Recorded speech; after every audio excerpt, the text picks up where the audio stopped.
Estuve 4 horas con ella. Es el mejor mensaje que le puedo dejar a todas las... Como ese amigo, ciertas oportunidades, porque yo solita no puedo cultivar una sensación de paz y de tranquilidad espiritual. Aprendamos a amar a nuestros niños, a respetarlos. Orando y pidiendo perdón. Yo pienso que cuando hay sanidad y hay orden, hay como respeto hacia ti mismo. Duro para llevar este mensaje de fe, de amor, de esperanza, de salvación. Yo me levanto con una energía impresionante. Yo digo que eso es Dios, o sea...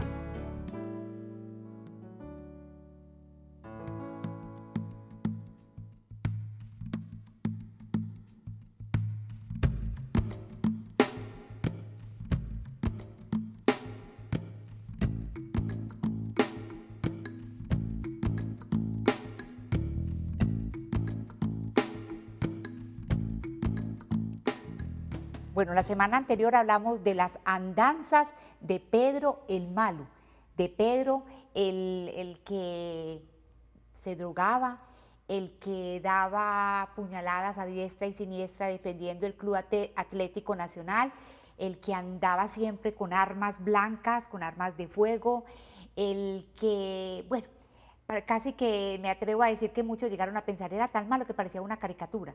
¿Y así fue o no? Sí, sí, es verdad. Inclusive cuando la primera vez que tuve contacto con Dios, una niña de la comunidad le dio miedo de la mirada mía, se alejó. Dios hace milagros, cambia externamente también, porque yo digo que Dios volvió a darme la paz interior y exterior, porque aún cambió mi rostro, cambió mi cara, cambió todo. Y aunque, bueno, relatamos muchas cosas que, vuelvo y repito, parecen exageradas, pero son ciertas, se nos quedaron dos cositas. Una, que usted acá en Medellín, cuando ya regresó de Barranquilla, empezó a traficar con armas. ¿Cómo fue la cosa? Sí, sí, cuando ya empecé a traer en la licorera se me hacía muy fácil tener armas ahí. Entonces yo tenía armas arriba en el apartamento y en la licorera, porque a mí nunca me requisaba la policía, porque me conocían que era el de la licorera, y ya ahí empecé a tener armas. Bueno, y también tuvo una orden de captura. De ahí depende mucho de la parte de la conversión mía, porque cuando yo tuve la orden de captura por daños que hice en el estadio, en otras partes, yo me desesperé mucho. Y el dueño de la licorera me dijo: Pedro, a usted lo queremos muchísimo, eres muy buena gente, pero mejor váyase a trabajar al Hueco. Me llaman a trabajar al Hueco en una bodega, y era trabajar con un hermano de él.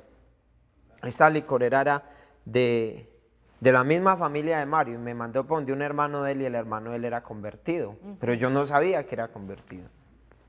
Entonces cuando llegué al centro me presentaron al tío de él y a el hermano de Mario, que se llama Edwin.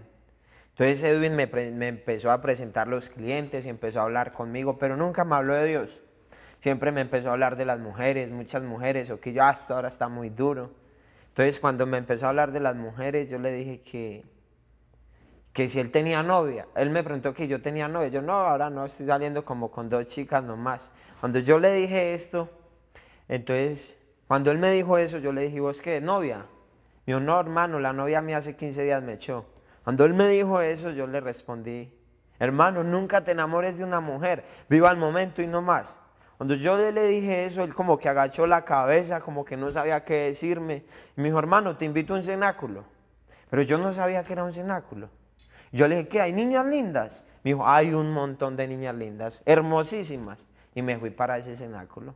Pero yo pensé que un cenáculo era un bar donde habían mujeres, esto, y resulta que no era un cenáculo. ¿Con qué se encontró? Me encontré que el cenáculo era una adoración al Santísimo que hacían. Pero Dios hizo 3 cosas lindas. Primero, que no fue en una iglesia, porque si es en una iglesia yo no entro. Segundo, que fue en un garaje. Y yo cuando entré al garaje, yo dije: esto es como un reservado. A mí me huele esto a reservado. Cuando yo entré al garaje, lo tercero era que para salir del garaje tocaba meter llave. Cuando entré al garaje, al ratico cerraron la puerta. Cuando cerraron la puerta, salió el Padre con el Santísimo, que es que adorado sea el Santísimo. Cuando salió el Padre con el Santísimo, yo empecé a renegar por dentro sin que nadie se diera cuenta. Y yo, este hijo de madre, ¿qué me trae a hacer acá?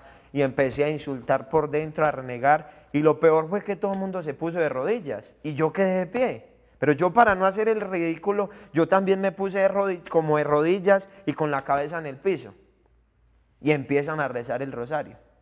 Cuando empiezan a rezar el rosario, yo dije, lo que faltaba. Y empecé a renegar por dentro. Primer misterio, la oración de Jesús en el huerto de Getsemaní. Cuando veo en el primer misterio empezaron a rezar, yo por dentro, ¿cuándo era que se acaba esto? Para salir de acá, yo era que me enloquecía. Segundo misterio, la flagelación de nuestro Señor Jesucristo. A ti te hablo, el que te está riendo, el que no tiene sentido a la vida, a ti te hablo. Y empezó a decir todo lo que yo estaba viviendo. Tú que no tienes contacto con tu familia, tú que estás flagelando a Cristo. Y cada vez que decía esas palabras, a mí se me aceleraba el corazón, porque a mí no me lo había dicho ni un brujo, no me lo había dicho, yo había ido donde muchos brujos, y yo me asusté, yo dije, este man cómo conoce mi vida. Y me asusté, y del susto empecé a rezar el rosario, y empecé a rezar el rosario, terminó todo el mundo que como me apareció, y yo, uy, ese man sí sabe, man es un teso. Y todo quedó ahí. ¿Cómo salió de ese cenáculo usted? Cuestionado, Ajá. asustado. Yo salí de ese cenáculo y ahí fue donde Dios empezó a tocar mi vida, porque hasta ahí yo no tenía conciencia. Yo pensaba que todo lo que yo hacía estaba bien, que yo le estaba haciendo un favor a la humanidad, que yo simplemente le ayudaba a aquellas personas a desechar lo que no servía en la sociedad, que yo era una persona de las que yo creía que lo que yo hacía estaba muy bien y que era un berraco y yo era el mejor de todos. Yo me creía ese cuento de que yo era el mejor con lo que hacía. Y empezó la conciencia a llamarme a gritos, más la orden de captura que tenía pendiente. A los 8 días, Edwin me llama, porque a los 8 días era el cenáculo, yo estaba triste en mi casa, yo ya no le encontraba sentido a mi vida, yo quería quitarme la vida porque no encontraba salida a nada, ya estaba en el hueco, ya estaba profundo, ya no tenía salidas, porque nadie creía en mí, los amigos no creían en mí, nadie daba un peso por mí. Entonces yo ya estaba triste en la casa, a punto de quitarme la vida. Cuando yo estaba tan triste, me llama Edwin y me dice, ¿oíste, Pedro? ¿Por qué no has venido al cenáculo? Todo el mundo pregunta por vos. Yo estaba llorando. Yo recuerdo que yo inmediatamente dije, ya voy. Cogí un taxi y me fui para ese cenáculo. Cuando llegué a ese cenáculo, me dicen en la parte de atrás, ya fue en la iglesia, y empiezan a hablar. ¿Y nosotros por qué tenemos que odiar a nuestras mamás? Si lo único que nos dan es amor a nuestros papás. Y el que estaba predicando dice, mire, vea, yo tengo 7 tornillos en el pie, que me caí en un caballo borracho y llegué a la casa y mi mamá me recibió con una taza de chocolate. Cuando él dijo eso, yo me sentía incómodo y me provocaba como coger y pegarle unos puños. Cuando él dijo eso, yo tuve como un recorderis de mi niñez. Cuando yo tenía 7, 8 añitos, yo tuve un recorderis donde yo veía, cuando yo me quebré el pie derecho, que mi mamá llegó hasta la escuela y me recogió. Cuando mi mamá llegó y me recogió, yo veía esta imagen patente y cerraba los ojos y se le veía peor. Era como algo que me cuestionaba y vi todo lo bueno que habían sido mis padres conmigo. Cuando yo vi todo eso, yo me desesperé y tenía una señora al lado y me dijo, ¿y por qué no te atreves a pedirle perdón a Dios? Yo le dije, ¿a cuál Dios? Dios no existe. ¿A usted quién le dijo que Dios existía? Dios es uno mismo. Cuando yo le dije eso, esa señora le dio rabia y me dijo, lo tenés al frente y no crees. Te reto a que le pida algo. Y yo, a verlo, yo lo quiero ver. Me dijo, míralo ahí, me presentó el pedazo de hostia. Y yo le dije eso, me lo como en la esquina con arequipe y sabe mucho mejor. Cuando le dije eso, la señora le dio mucha rabia y me dijo, pídele a ver qué le pasa. Yo, esta señora, ¿qué se cree? Me puse de rodillas. Recuerdo que le dije, Señor, si existe, perdóname por lo que he sido. Cuando me puse de rodillas y dije, Señor, empecé a llorar. Sentía que mi cuerpo se quemaba. Y yo lloraba y yo decía, ¿pero por qué lloro si yo nunca he llorado? ¿Por qué lloro si yo nunca me he humillado ante nadie? Y lloré todo el rosario, todo el cenáculo. Salí de ese cenáculo llorando para mi casa. Vivía en el 20 de julio todavía. Llegué a mi casa llorando. Todo el mundo en el metro me miraba y yo lloraba como una Magdalena. Llegué, cogí el teléfono, lo que no hacía durante muchos años, y llamé a mi mamá, le dije, mamá, por favor, perdóneme. Mamá me dijo, usted está aliviado, usted está enfermo, ¿qué le pasó, mi hijo? Dígame, ¿usted dónde está? Y yo, mamá, solamente necesito que me perdone para poder estar bien. Mamá, ¿me perdona? Y mi mamá me perdonó y me dijo, hijo, y lloramos un rato, terminé de llorar, y ahí fue donde empezó el proceso de conversión mío. Ahí fue donde tuve el primer impacto de lo que era vivir a Dios. fue frente a un rosario con la Virgen María y Jesús Eucaristía. Ahí empezó, nunca se me olvida.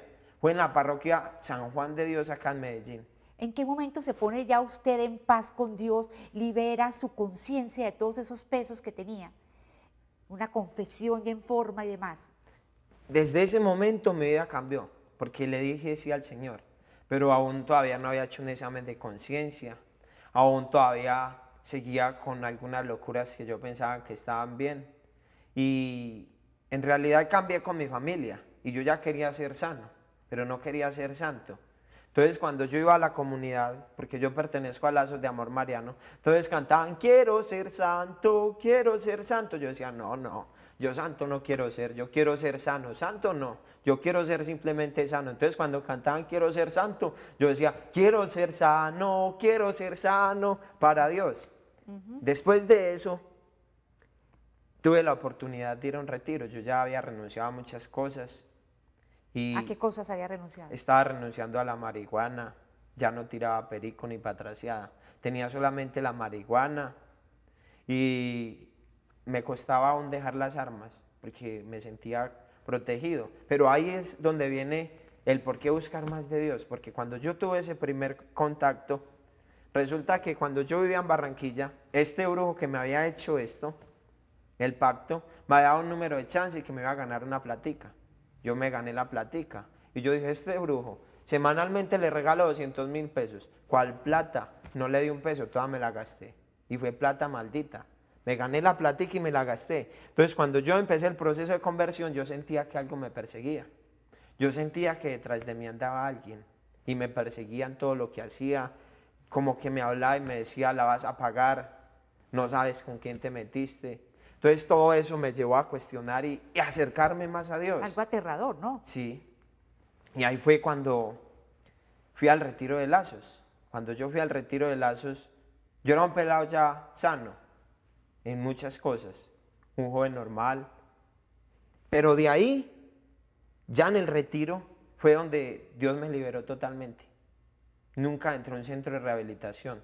Dije no más a las drogas. Recuerdo que el primer mes no podía dormir porque yo me había vuelto adicto para poderme dormir a la marihuana. Entonces el primer mes yo no era capaz de dormirme porque yo como no fumaba, entonces el cuerpo me pedía esa sustancia y yo prefería no dormir porque yo decía es que yo ya renuncié y gracias a Dios. Hoy por hoy ya llevo 6 años y nunca más he vuelto a caer en las drogas.